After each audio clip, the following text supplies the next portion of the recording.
దావీదుకు తోడై ఉండుట చూచి ఆగమా అంటే దావీదు బలం ఏంటంటే దేవుని తోడు అంతే. మళ్ళీ 14 వచ్చిన చదవండి.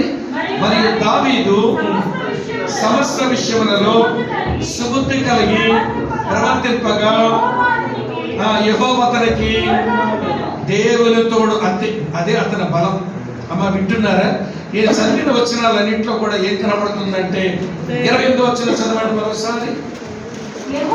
యెహోవా దావీదునకు తోడుగా ఉండుటయు చాలు. 3 సార్లు కనబడిందా? యెహోవా తనకు తోడుగున్నాడు. ఒక విషయం చెప్తాను వినండి.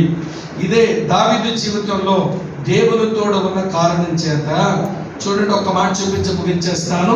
2వ సమూయేలు గ్రంథం, ఆ మూడింటికి మళ్ళీ 3 అర్థాలు ఉంటాయి. అవన్నీ ఇప్పుడు మాట్లాడుకోవడానికి టైం లేదు. 2వ సమూయేలు 5:10 ఒక మాట. దావీదు అంతకంతకు వర్ధిల్లెను, సైన్యములకు అధిపతి యెహోవా అతనికి తోడుగా ఉంటుంది. దేవుని తోడే ఆయన బలం. ఆయన వెళ్ళిన చోట విజయం దేవుని తోడు బట్టి వచ్చింది. అతను అంతకంతకు వర్ధిల్లాడు, దేవుని తోడు బట్టే వచ్చింది. అతను ఇశ్రాయేలు ప్రజల మధ్య గొప్ప చేయబడ్డాడు, దేవుని తోడు బట్టే వచ్చింది.